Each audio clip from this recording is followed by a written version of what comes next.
Hi, everyone. Welcome to the show. I'm Dr. Nicole, and today I'm answering a question that many of you have written to ask about over the last several months: what to do about bedwetting. Bedwetting is an issue that's fairly common until about age 6 or 7 years, although many parents are looking for solutions to try to address it even before that age. After the age of 7, it's definitely worth examining more closely to figure out what's going on and to support your child in trying to stay dry at night. In this episode, I'm going to cover the basics of things that can cause bedwetting, including the most common issues I've seen in my practice over the last 20 plus years. I'll also talk about some ways to consider approaching it with your child and ideas for how to solve the issue. So the specific question around this comes to us from Sarah. And I chose Sarah's question because I think it sort of captures what a lot of parents and families deal with when they have a bedwetting situation with a child. She says, I'm struggling with how to handle nightly bedwetting with my 6-year-old son. He was day trained around 3.5 years old, and that went quite well. But nighttime wetting has continued to happen. He'll go around 11:30 p.m., 3 a.m., 6 a.m. I tried for 2 months to transition him into a nighttime routine out of pull-ups, but it didn't work. He always would wake up soaked. I did all the tricks the doctors told me, like bringing him to the bathroom before bed, no drinks before bed, etc. I left him in pull-ups for 2 years and did notice that if he didn't have a bowel movement before bed, he seemed to wet far heavier. I'm trying again now because he said he wants to get out of pull-ups, but waking him several times each night makes us both exhausted. Trying not to make a big deal out of this and stress him out over being wet, as I know he can't help it, but it is hard to keep up with the laundry. What other things can I do or rule out to help with this issue and to help get him out of pull-ups? Well, Sarah, it's a great question. And again, something that I know lots of families are dealing with. So let's talk first about really what bedwetting is and what some of the things are that contribute. So bedwetting, sort of the official term is nocturnal enuresis. Enuresis is wetting, and that can happen during the day. Here we're talking about nighttime. So nocturnal enuresis, and it's involuntary wetting at night.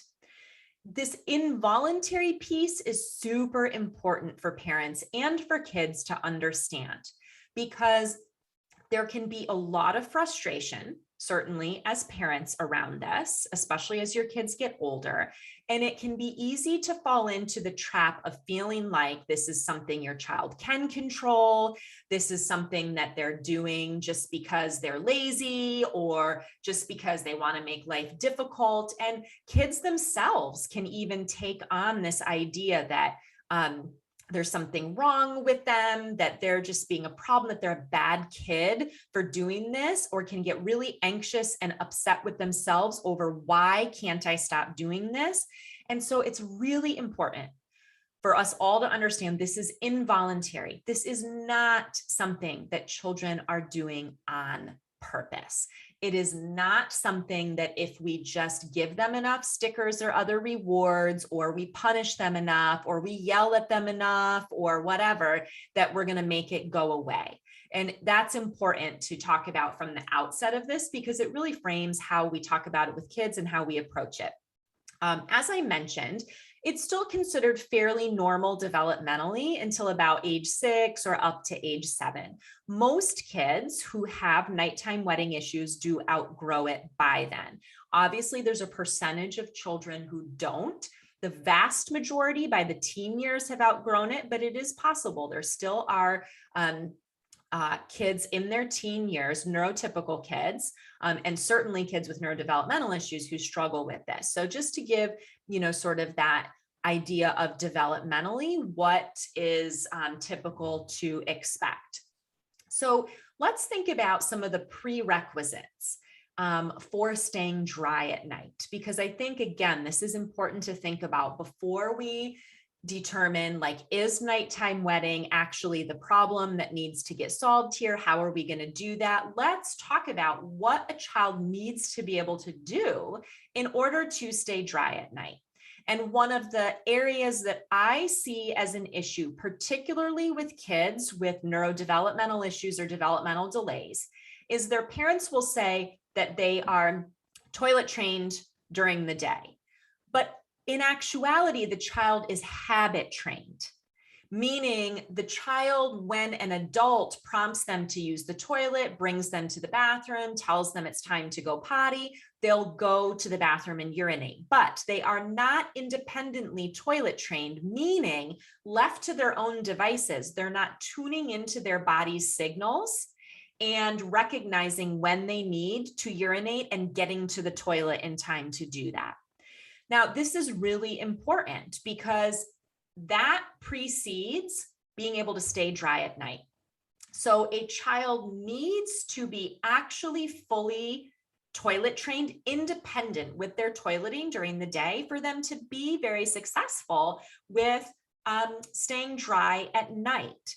So for some of you, the issue is that you need to really focus on actually helping them tune into those body signals and become independently toilet trained during the day before you can expect them to do it at night. Now, if your child is independent with toileting during the day, then that's good. That's something that we need to have in place first. Some of the other prerequisites, obviously, this whole issue of toileting and knowing when to use the toilet and being able to do that requires good, what we call interoception. And I did a podcast episode a couple months ago now about this. Interoception is considered the eighth sense, and it's the awareness and the integration of sensation from within our own body. So things like hunger and thirst and hot and cold, and that sensation of, do I need to urinate? Do I need to have a bowel movement? That's all requires that sense of interoception. And kids with sensory processing issues, kids with autism, kids with ADHD, kids with a whole wide range of issues and anything in the sensory realm often struggle a bit more with that interoceptive sense. And that's something that we need to strengthen and work on in order to help them not only be day trained, but also be night trained. And obviously, it's a prerequisite for a child to stay dry at night. They need to know what to do to use the toilet independently and be able to do that in the night if they wake up with an urge to go. Do we have night lights, or is there a way that they can see to make it to the bathroom? Do they know that it's okay to get up and go into the bathroom? Do we have the bathroom laid out in a convenient way that they can get to the toilet easily in a sort of a sleepy kind of state? So we want to be thinking about all those practical issues and making sure none of those things are getting in the way. Okay, so let's talk about some of the common causes of bedwetting. So assuming that a child is developmentally at an age and a developmental level where it's appropriate to expect them to stay dry at night, and they are independent and really good with using the toilet on their own during the day, and they get that sensation of when they need to urinate, and we have made sure that there's no obstacles getting in the way of them being able to use the bathroom at night. Okay, so now we want to talk about if a child under all those circumstances is still wetting at night, what might be going on? Well, we know that there are genetic connections here. We know that if one or both parents wet the bed until older ages, that tends to run in families, and it's more likely that the child will as well. So that's one piece to consider. Sometimes kids are super, super sound sleepers, meaning when they go into those deep phases of their sleep cycle, they're really difficult to rouse, and they're not going to be aware of those internal body signals. So that can be an issue for some kids. On the flip side, kids who are super restless sleepers, who are moving around constantly all night, they're never getting in to good sleep rhythms. They're overtired as a result. They're constantly kicking, thrashing, moving, and that can also make it more likely that they will wet the bed.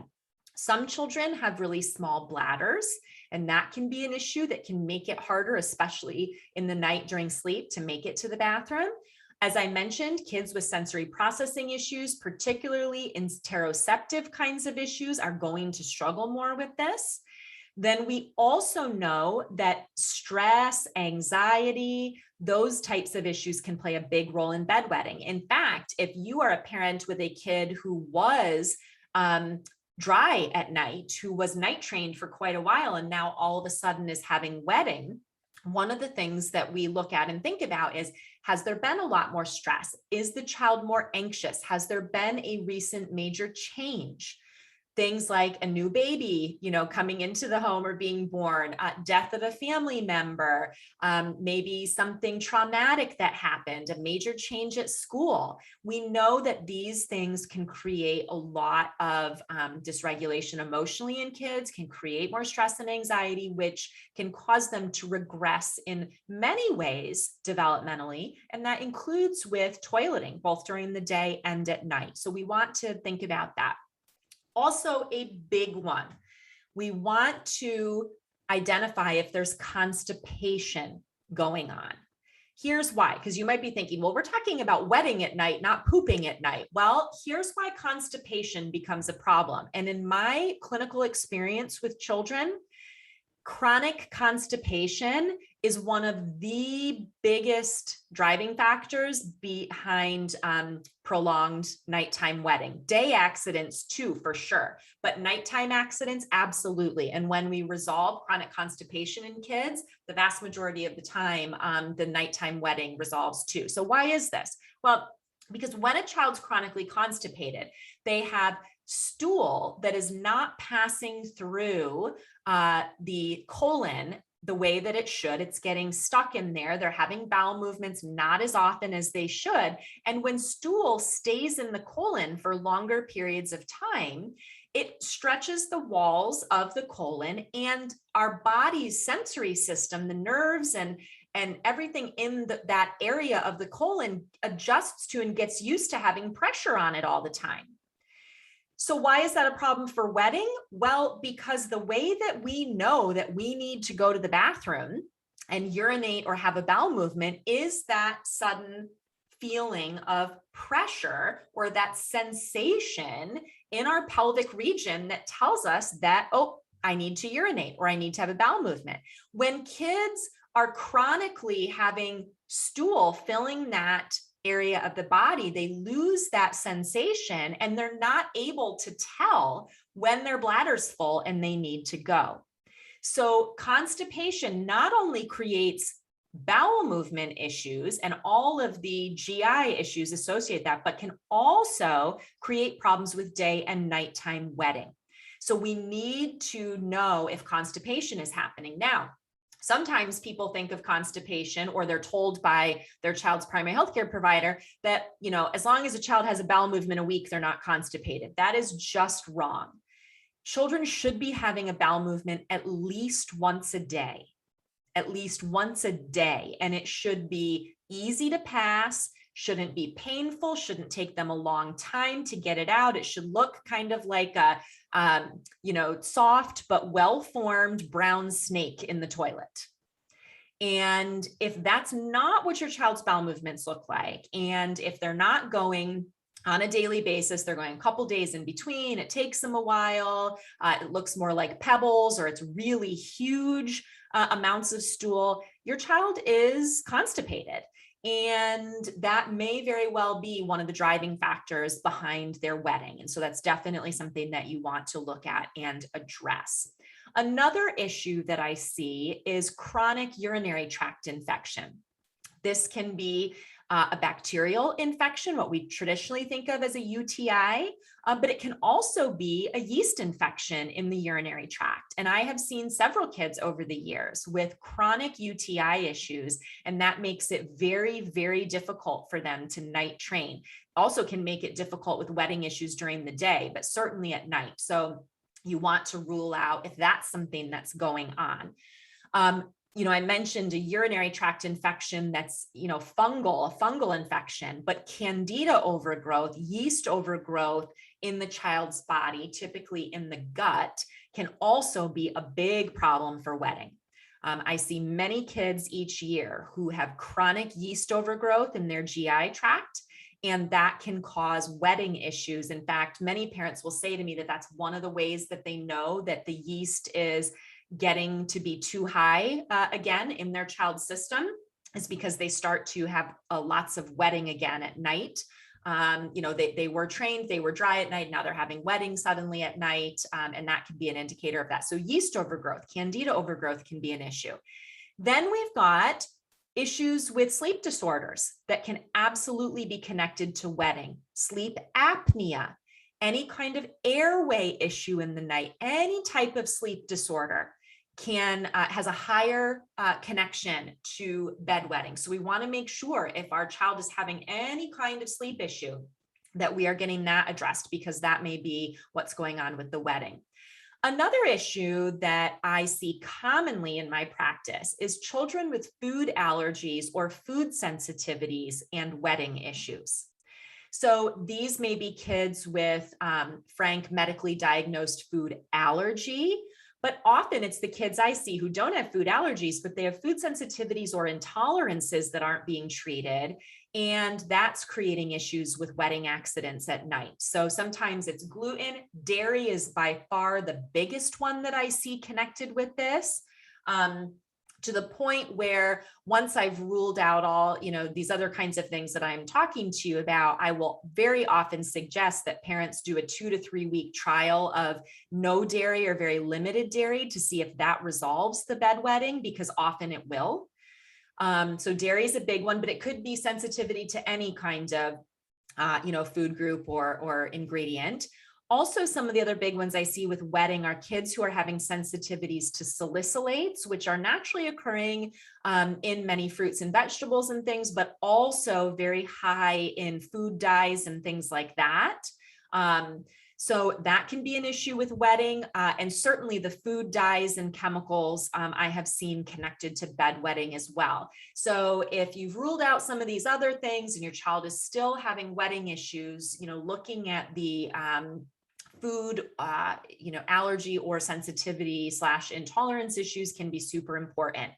So those are the things that I wanted to touch on as far as potential driving factors, underlying causes that you want to be thinking about and looking at. Okay.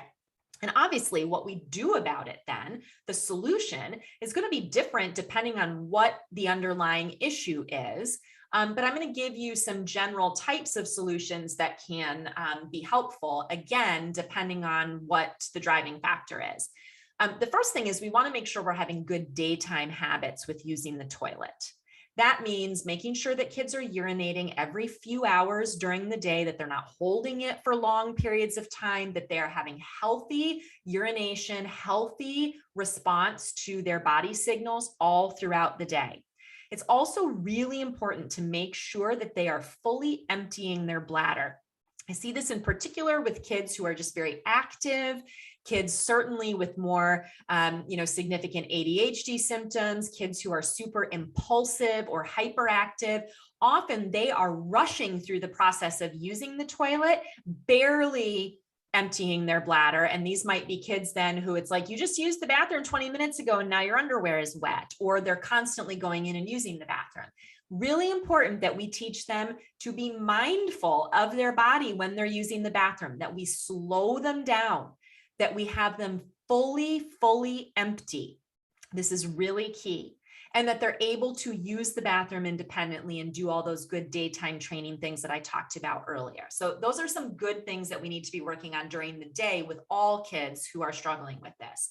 Also important from the parenting perspective to be really empathic around this, to talk about this as something that you understand is not under their control, that they're a great kid, that they want to stay dry at night just as much as you want them to, and that this is a challenge that you and they are going to get through together. You're going to work together on it, that there isn't this blaming or this shaming around it. That is going to make the whole situation infinitely worse for them and ultimately for you.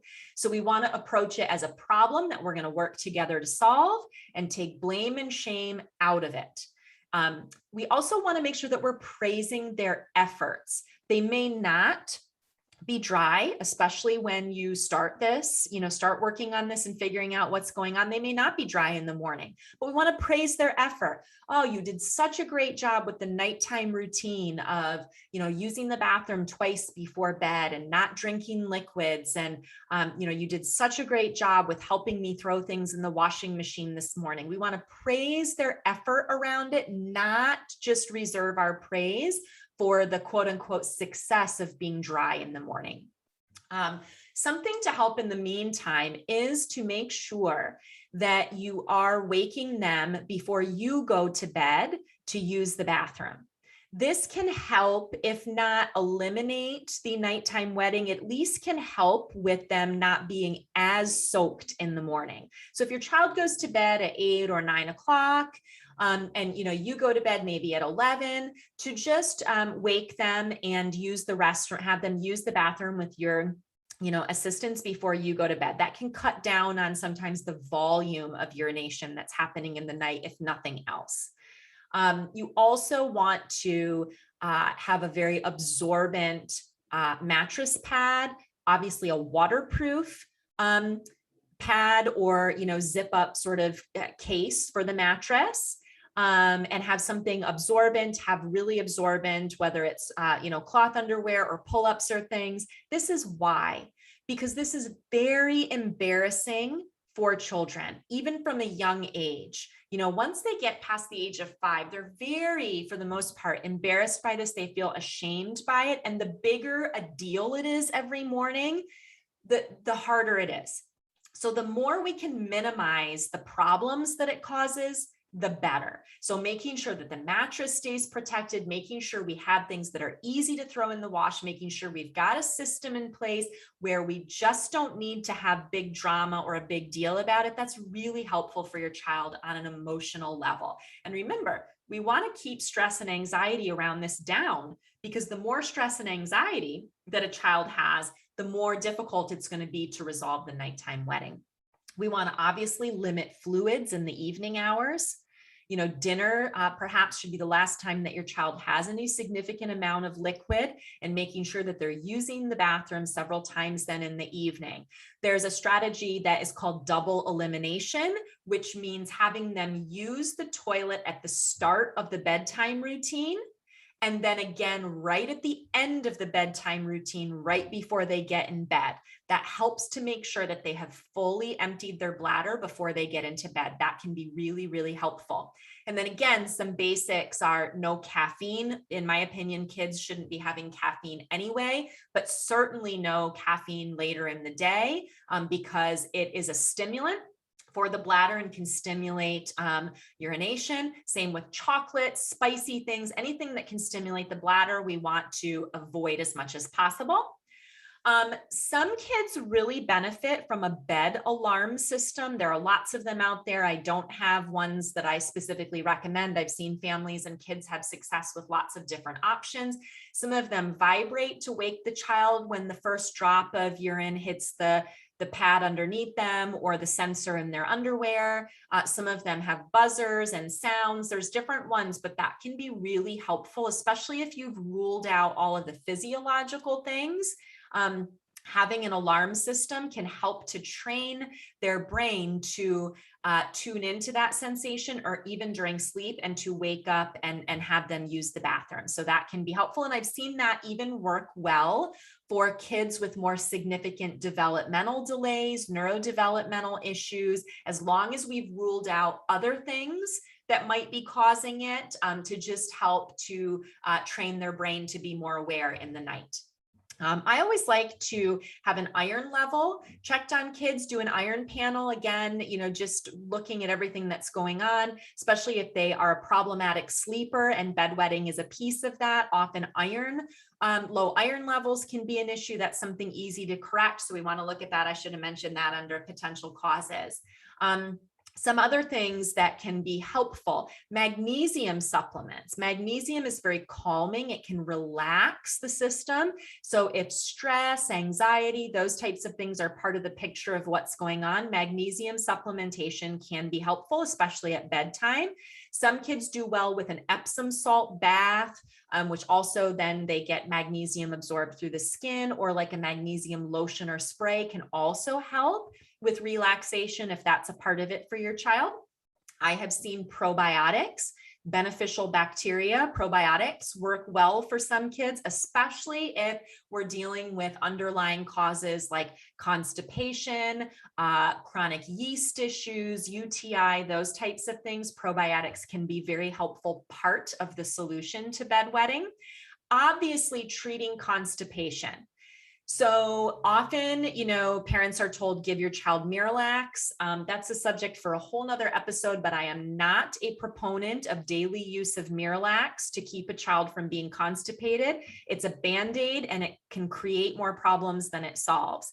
So we want to get to the root of it and make sure that we are feeding kids a diet that allows for healthy bowel movements, that we have their gut bacteria properly regulated, and use things like magnesium and aloe vera juice and other kinds of options, fiber, things like that, to keep their bowels moving and prevent them from being constipated. But that's a big one to look into treating. There are some people who report having good success with some homeopathic options for treating bedwetting. Specifically, there's a little bit of research literature on belladonna, causticum, and sepia. I am not a homeopath. Those aren't things that I routinely use in practice, but I throw them out there just as something for you to research and be aware of. Some people have really good success. Again, you need to rule out any of these other underlying physiological kinds of things, but homeopathy could be helpful here.